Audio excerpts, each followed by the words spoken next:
Lieder sind Brüder der Revolution. Lieder sind ihre Begleiter.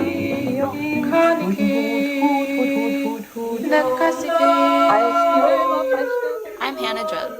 I'm Sydney Hutchinson. This is Playing the Archive, a podcast of Second World music.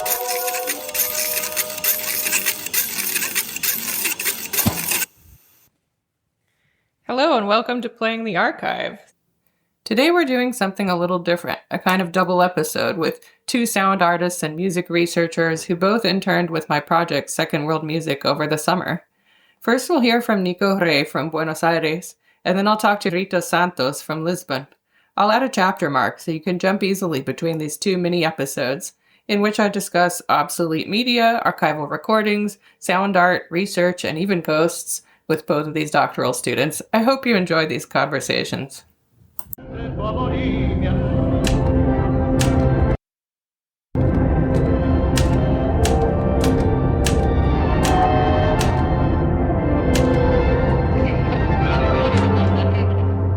This is Sydney Hutchinson, and today I'm here with Nicolás Rey. He's a sound artist and a PhD student in sociology at the University of Buenos Aires. Welcome to the show. Thanks, Sydney, for the invitation. We wanted to talk a bit about a new project that you're working on these days. It's called Las Voces Otras, or The Other Voices. Can you give us the short summary of what this project is? It's an interdisciplinary project between social sciences and experimental music, works around spectral voices and the mediation of technologies. Let's talk a bit about how the project started and what its personal resonance is for you. You started with a personal moment, which is the rediscovery of your father's voice on an old cassette. Could you share with us about what that moment was like and how it changed your relationship with sound and memory? As I was a kid, I was around 7 years old. My father died after an open heart surgery. He was in his mid-40s, and he left behind my mother, his mother, and my sister and my 3 brothers. At first, after dealing with the physical absence, I discovered that I had no sound memories about his voice. And last summer, I was in Buenos Aires. I found an old cassette at my mother's house. And when I played it on the tape machine, I discovered his voice interviewing my sister in 1977. So that discovery made a huge impact on me because I couldn't recall his voice at all. And at first, I couldn't recognize him. Then I began to listen carefully, his inflections, his silence, his breath. So when I found this cassette, I resignified all my backgrounds around spectrality because I became the object of the project myself. And I realized that my task was to inscribe voices into a narrative, and it was like a big push to find myself in the middle of the project. It's so hard to lose a parent at such a young age, and it must have been really emotional to find this cassette and be able to hear that voice finally. How did this early experience with loss and then your fascination with ghost stories shape the conceptual grounding of your work with spectral voices? I always say that spectrality saved my life because it was like a kind of space of convergence between my academic background, also my artistic interest, and obviously my gothic fascination around ghost stories and big chambers with resonances full of echoes.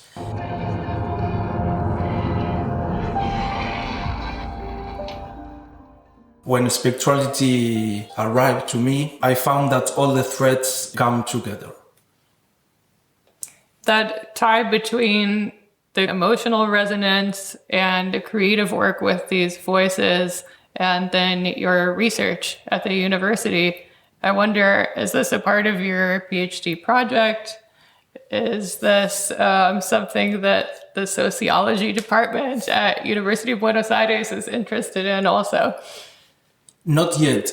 I'm working on another subject around an Italo-Argentinian architect called Francisco Salamone, who built some fascinating monuments and buildings in the countryside of Buenos Aires. And I'm planning to, after doing this historical research, I'm planning to dive into spectrality and these voices and turn this project into an academic research.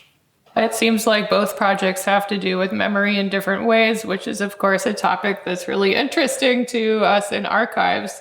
Let's talk a little bit more about your conceptual frameworks. In your work, you describe voices as relational, intermedial, and performative. Could you explain a little bit more about these three dimensions or how they interact? I took this conceptualization from Jorge David Garcia, a Mexican scholar, whose work around voice spectrality was super transforming for me. And he talks about the three key dimensions around voices. One is relational. It means that every voice is situated between a social context. We cannot think about voices without thinking in relation to others' voices. The second one is intermedial. That means that our voices are always mediated through devices, technologies, linguistic systems. So we cannot talk about pureness of a voice. There is not such a thing. And the last one is performative. It means that when a voice is uttered, it's producing some effects.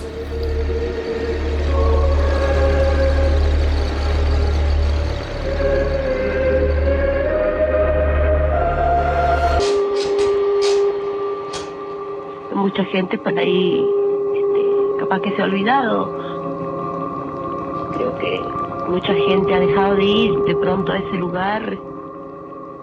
La verdad que es un lugar. In archival work, we also talk a lot about or think about silences metaphorically in terms of whose voices are preserved and heard and which voices are left out and unheard. But of course, silence is also important in musical works. Was it Thelonious Monk who said the notes you don't play are as important as the ones you do play? What does active silence mean to you, and how does it change the way you or we can engage with sound archives and memory? Well, thanks for bringing Thelonious to this conversation. I really appreciate his work. For me, if you want to tell a story, first you must hear, and that hearing must be an active silence. Active because you need to be full present in that attention, and it's not only regarding the absence of sound. So I began practicing some deep listening techniques to really tune in with what is being said and fundamentally how it is being said. So when I work with voices, I know there is a lot of information around them and inside them. So I take care of them by hearing firstly and mostly with a great attention. I'm always super focused when I hear them. And I like to do that because I get immersed in that sensibility. Spectrality also often implies haunting. You brought up ghost stories or a presence without a body. What kind of ethical or emotional considerations come up when you're working with these disembodied voices? The name of the project, Las Voces Otras, offers a clue. I'm working with unfamiliar voices, unknown voices that for some reason or another they came to me. And I don't say this in a metaphysical way or esoterical perspective. It was just a coincidence. I keep gathering tapes that I don't know where they came from or what they have inside. And spectrality needs a materiality to resonate. Without materiality, voices couldn't be heard.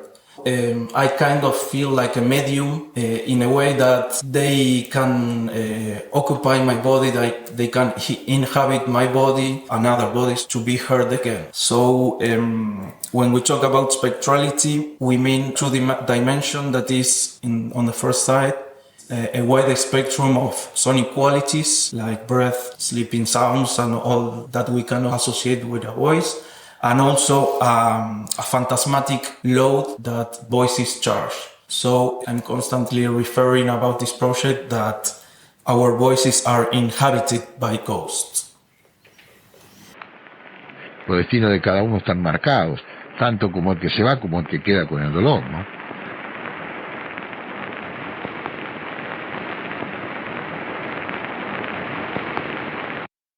Can you tell me more about the actual objects and recordings that you're using? Where do these voices come from and how do you find them? Mostly I work with tapes, quarter-inch tapes, cassettes, micro cassettes. Also, I have a little collection of vinyls that I like to extract the noises, the scratch, the hiss, and all I use it like textural motifs. And I always believe that if you work with different technological environments, it will sum up to a project. So I work on digital and also on analog situations. And I love not only the possibilities that each device can offer, but also the limitations. And I know when you deal with tapes, it's too messy. You can unroll a tape very easily, and it takes a lot of time to roll it again. We know that. We know this from personal experience. First-hand experience. I got like 4 machines that were trashed, so I must take them to a technician. Also, it's like a spectrality situation. The technician offers a new life for the machine. The machines are also coming back from the dead. Yes, it's like an afterlife. Good.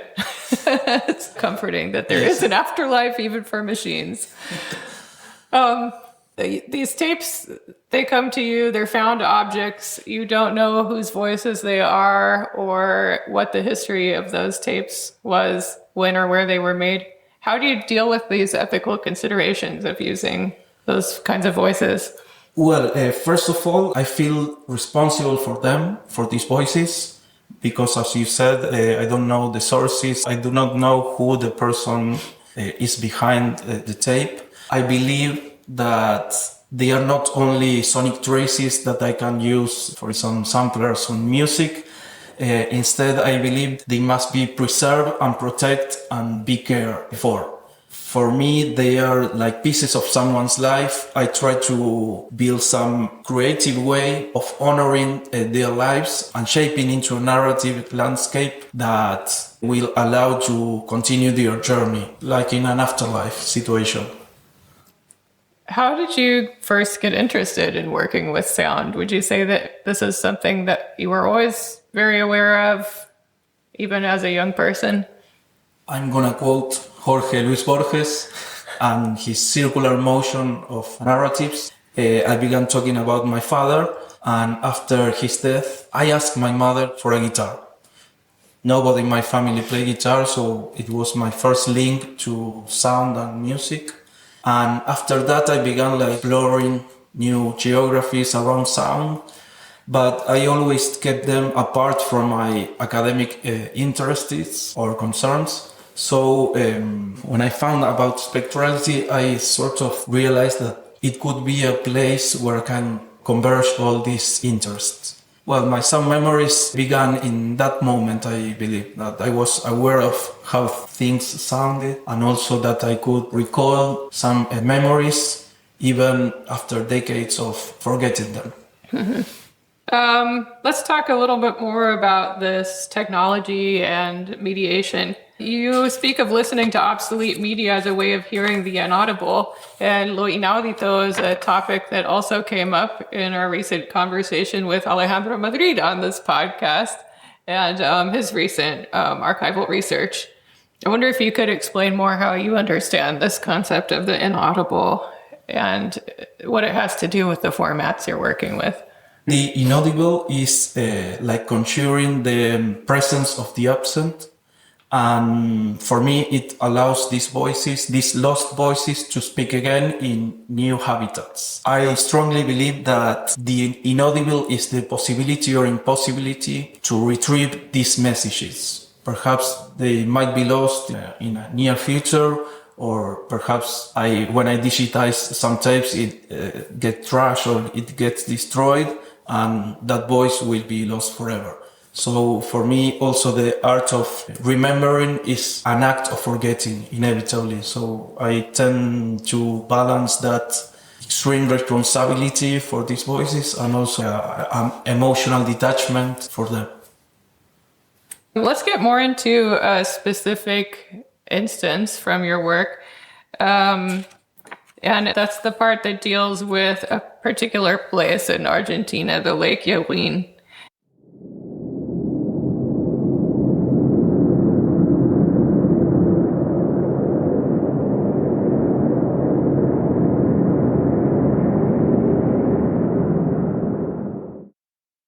you tell us more about this particular place and how its soundscape or the emotional reactions you had to this place informed your work?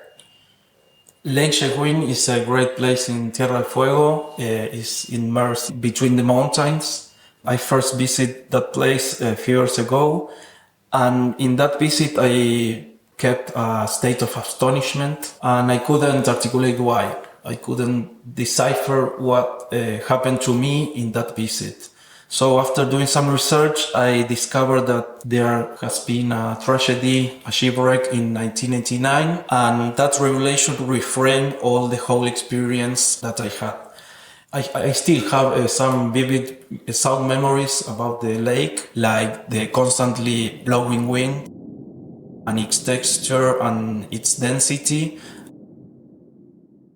I strongly believe that that night I spent on the shore of the lake, that wind carried something unspeakable with it. When I began working on Chehuen, I tried to stick to the plan that was to recreate emotionally what I felt at that particular moment. So my goal was to reenact that experience, to allow the wind, the voices and the silence and the spectral charge to guide the composition process. So it's interesting how certain places they have what you just called a spectral charge, that you feel that the history of tragedy that's happened in that place, or maybe other experiences that have also left their traces in that place. I wonder then how you've experienced Berlin this summer, which is another place with so many layers of historical tragedy, as well as, of course, other experiences as well. Yes, well, Berlin is an amazing city. I really love it. It has several overlappings of spectral charge, and you can walk the city without noticing, but your body will resonate with that. I can strongly assure that. Do you think you'll be making a piece about this? Yes. I've been gathering some samplers from the city sounds, and yes, I will be working on this in the next months, I believe. I look forward to hearing it. Another piece of yours, Aura or Aura.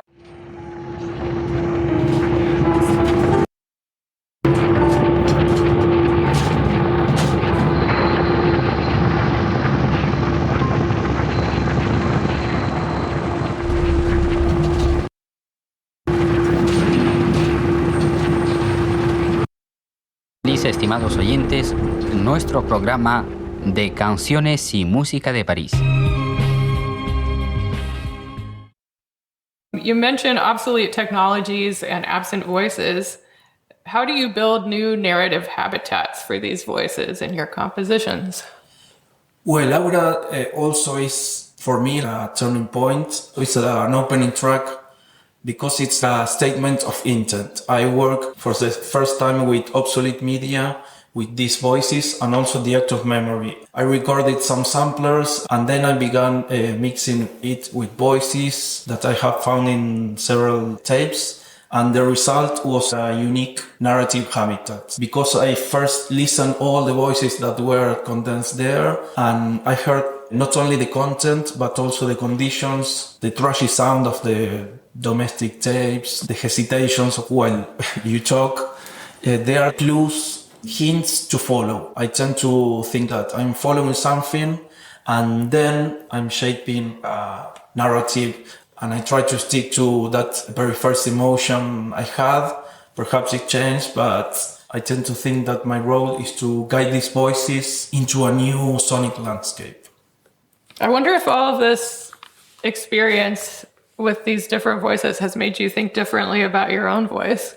Yes. I believe I've been changing my approach towards my own voice since the very beginning, because I didn't know what I was doing with voices, but then I began understanding that my own voice was changing a lot. And I was more aware of my inflections, my silences also. So yes, it's a turning point regarding my own voice. So these other voices can also be a mirror for yourself. Yes, I tend to resonate with these voices, and some voices stay with me for a long time. I even dreamt about some voices I heard on a tape, and I was trying to solve the mystery of why this voice is coming to me in my dreams and why it is related to my personal moment at that specific moment. So when I woke up, I always try to write what I heard and what I think about these voices. Let's talk a bit about listening. You mentioned that listeners become part of a resonant auditorium or a community of listeners. How do you think about listeners when you are creating your work? Well, for me, listeners play a fundamental role in this project because their engagement thickens the narrative and adds a new layer of sense. I tend to think everything in a multi-layer situation, and the listeners are multiplying the meanings of the project. So I strongly believe that when you listen these compositions, you are inscribing your voice into these narratives because the ear and imagination of the listener tend to change the sense and the meanings. When I talk about that metaphor of a resonant auditorium, it might be because of my early fascination with Gothic aesthetics. I imagine a very big place, a big chamber, filled with spectral voices that each one of them are searching for a body to inhabit. So I like to believe it's a huge cathedral with spectral voices echoing and reverberating around the place and trying to find bodies to inhabit. It's like a 50s movie. It's interesting that you approach the topic of listeners so differently. You have built listeners into the concept and this loop or work cycle from the beginning. Yes, I tend to think that the audience becomes part of the story. And that's my main role. The audience becomes part of the haunting. So I like to experience that, and I believe that resonances are around us, so we must be aware of them. It's a way of thinking our sound surroundings. So listeners also have a voice. Yes, in their active silence, they are contributing to the story. Another interesting point is that the approaches you and Rita have to working with archival materials, you're both working with tapes and forgotten sounds, and yet you approach them so differently. She sort of distorts them so much that the original sound source is no longer recognizable, and she feels this is also a way of ethically using these materials because nobody will know what they were after that processing anyway. And you have this other way of using and relating to these historical materials that keeps those histories very much audible. Yes, I try to keep the integrity of these voices and put it on the forefront of the music. I believe they are the main character in these stories. They are writing a new story, and I think myself as a medium, recepting these messages and then liberating them into another framework and a push for them to continue writing story. I think it's beautiful that you give them this afterlife that then makes these histories, again, tangible for us and relatable. Couple of questions to up. In terms of relating this to our topic of archives, what are your takes on the ethics of sonic archiving, especially when you're dealing with these kinds of forgotten voices? Well, when I first began working with tapes, I discovered that I had an instinct to protect them, but I tend to first listen, then digitize, and finally store them because I felt they were unique materials that if I didn't do that task, they might be destroyed. My ethic responsibility was to protect them. When I give them a new context, a new frame, I firmly believe that I am activating them. That my work is not to speak for them, but instead is to make space for them to speak again. Has this project then also changed your concept of what a sound archive can be or can do? Yes, for me an archive is not only a collection of materials, instead it's a physical or emotional place where you can ask questions. And that makes an archive a more vivid place. It has its own life. These voices that perhaps are buried under layers of noise and trash, they emerge when we change our mode of listening. When we change our settings of what and how we hear, these voices come to the top. And what advice would you give to those who are just starting to explore these intersections between memory and sound and possibly spectrality? Well, first of all, allow yourself to be vulnerable, to be aware of this tricky situation when you do not know what you're doing. Also, try to dissolve the boundaries between disciplines, because spectrality means to work with absence, so it might be useful if you put your hands on another theoretical frameworks. And also, I advise other researchers to hear carefully and patiently, so you don't impose your interpretation to the voices. Instead, you receive a task, an instruction for them. On that note, we're going to leave Nico here and switch gears to speak with our second sound artist.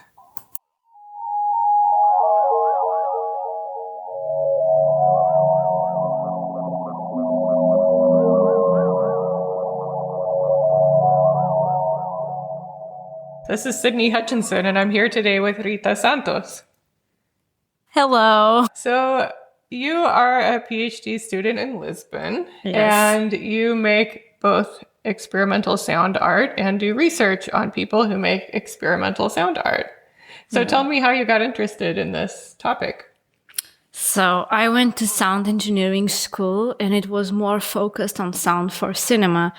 And as a woman, I faced a lot of discrimination because they always gave me secretarial jobs in the film industry. And I thought to myself, what can I do? How can I express myself in a way that it's mine only and I don't have to face gender discrimination? And that's how I turned to sound art, because it's a practice that I can do on my own.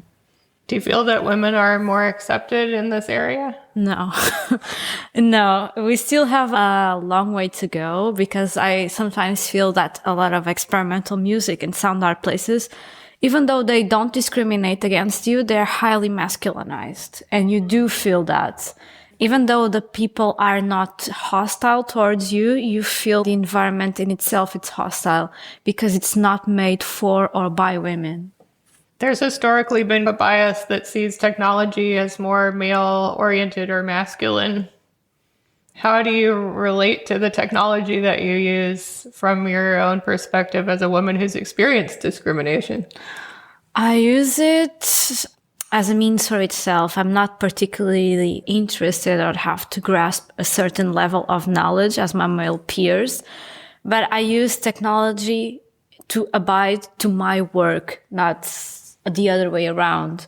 So I have an idea and I work around the technology to do it. Would you say that sound was something you were always very aware of? No, I wanted to be a social worker. I just remember that I was in the vacationing with my father at the beach, and I was about 17, and I just had my exams results of 12th grade. We were discussing options to go to university. And at first I wanted to be an environmental engineer, because that's something that I always relate in my work as well. I do a lot of work related with ecological concerns, and I do some ecological activism with groups in Lisbon. But then I realized it was too much of a struggle. I do enjoy STEM areas, but for me it takes a lot more effort to learn those types of things. And then I said to my father I wanted to be a social worker, and he taught me out of it. He told me it's a really hard career. And he said, it's not very happy. You're not getting positive feedback. My father told me, I always saw you as a very creative person. And then we saw this path to sound engineering school. So I don't throw all of my STEM education out, but I'm still doing something that it's deeply creative. It's funny that this was the career that your dad thought would be more stable and easier to pursue than social work. Many parents might see it the other way around. Yeah.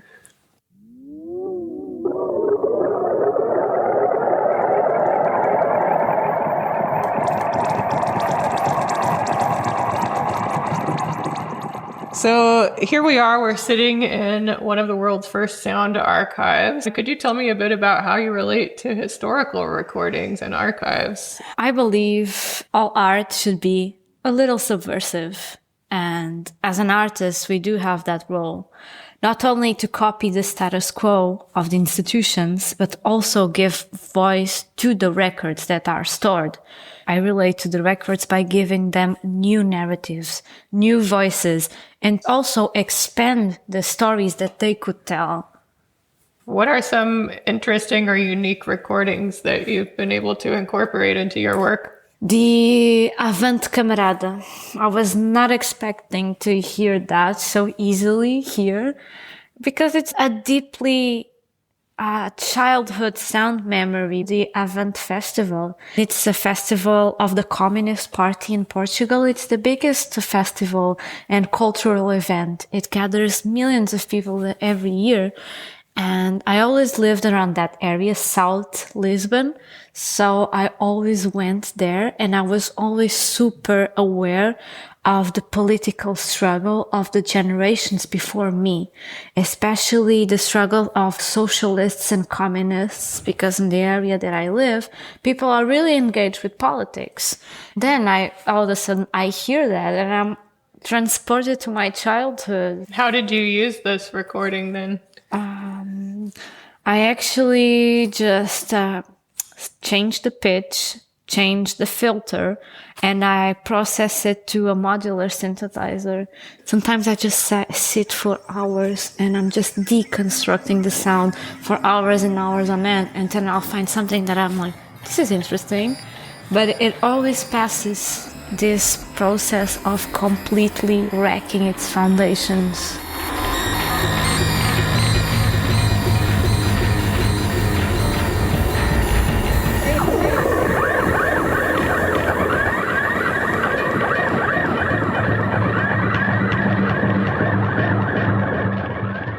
How does this kind of artistic practice relate to the research you do? If I didn't do this practice, I could not do this research, because I didn't have the semiotic codes in order to approach these spaces and to talk with these people. You do need some type of knowledge about sound art and experimental music before you get inside of this world. You need to have a lot of experience. Every day I'm researching about experimental music, listening to experimental music, writing about it, and doing experimental music. It's basically my whole world. Do you think that silence also plays a role in your work? Oh, of course, because there is no silence, ever. I know it's very cliche, but I think one of the things that John Cage did with the 433 performance, it was deeply transformative. And before I knew that performance, I would not think about silence. Silence doesn't exist because it's impossible. Human-made silence, it's impossible. I had the chance of going to a quiet chamber and I could still hear my heartbeats. Yeah, that's what Cage does in that work, is force us to listen differently. Maybe that's what silence can do, is if one thing becomes silent, then we're forced to pay attention to other things. Yes. So I think you also, as many of us here in this archive, have an interest in obsolete media. Can you tell me more about that? I'm just super geeky about tape machines, and they have absorbed me. A few months ago, I started a postgraduate course in the Fine Arts University in Lisbon. It's a sound art, and one of the professors teach us a class about tapes and tape machines, and I just love the sound so much because our ear, it's super accustomed to the digital world, and it has those little cracks and that warmthness of the sound.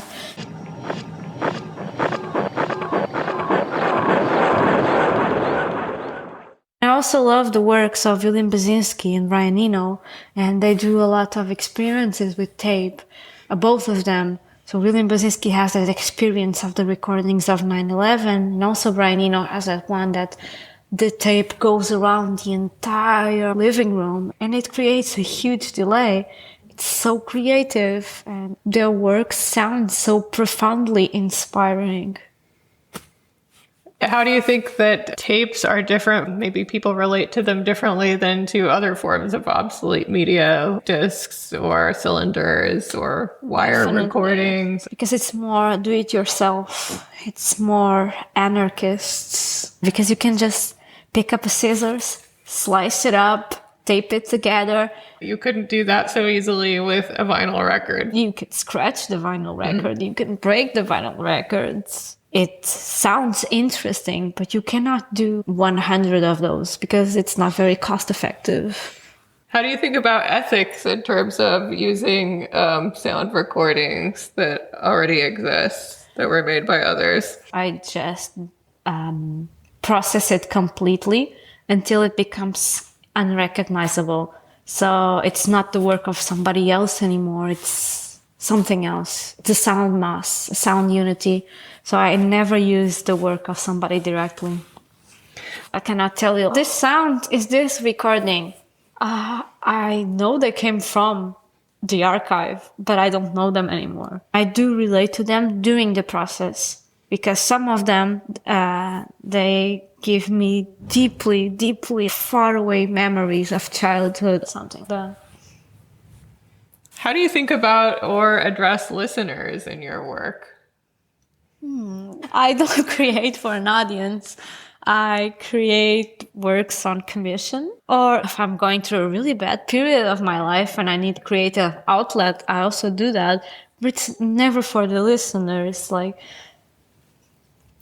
But then at some point you do have a relation to these people who are listening to what you're making, whether it's the person who commissioned it, who's listening to it after you've made it, or it's an audience during a live performance.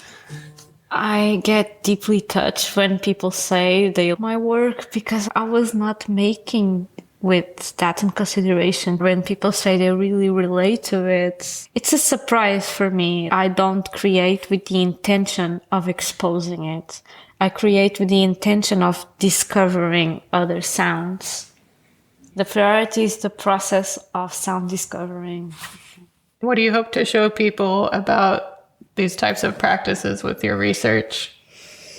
My research is focused on cultural politics and decentralization. And I am planning to show to people that we can do more outside of the big capitals. The most interesting things are not in the capitals.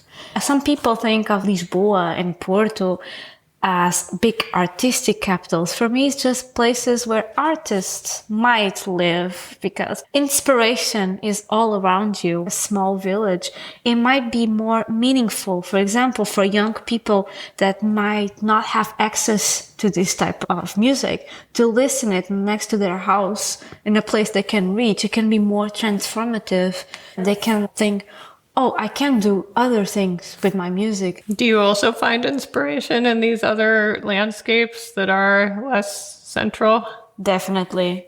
Even though I was born, raised, and live in Lisbon, I prefer the countryside. I have a really deep sense of inspiration by nature. It's too much at the same time in the city, and I feel my ears can't breathe in the city center.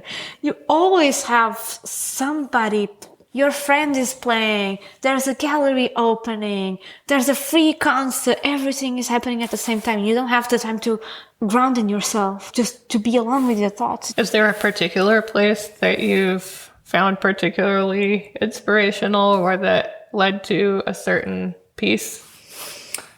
Yes, the Minho region. It's northern Spain and northern Portugal, so you have the river dividing the two of them. But I love it because I've made a bunch of pieces about water. And in the Minho region, it's always raining. You always hear the sound of water all around it. Even though I was born in the south, I relate to that green, luxurious, watery soundscape. And then I feel truly in my elements. And you always have this really old city, Braga. Braga is a city that's 3,000 years old. You have so many cultures that live there, the Romans, the Catholics, everybody. So that layer of stuff also gives me a lot of inspiration. Is there anything else you want to talk about before we finish up? My album on Bandcamp. The name of the album is A Harmonia Parece Imensa porque as coisas não têm boca para pregar. And it's a quote that I took from one of those classic books in Portuguese. The harmony seems immense because things don't have a mouth to preach. In English, it doesn't sound that good. Some things are not translatable.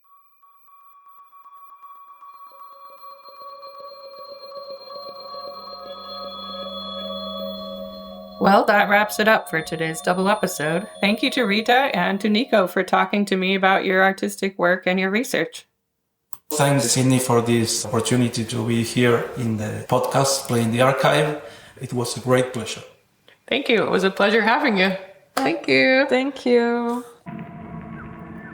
Today's spectrally themed episode was on point for release on the Day of the Dead.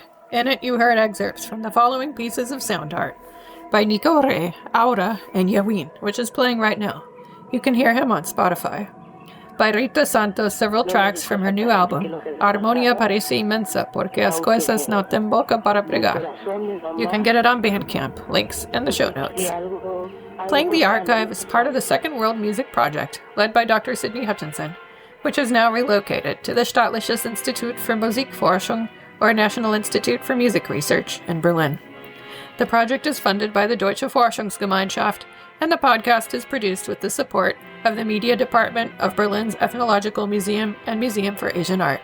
That's all for now, but not forever. Thanks for joining us.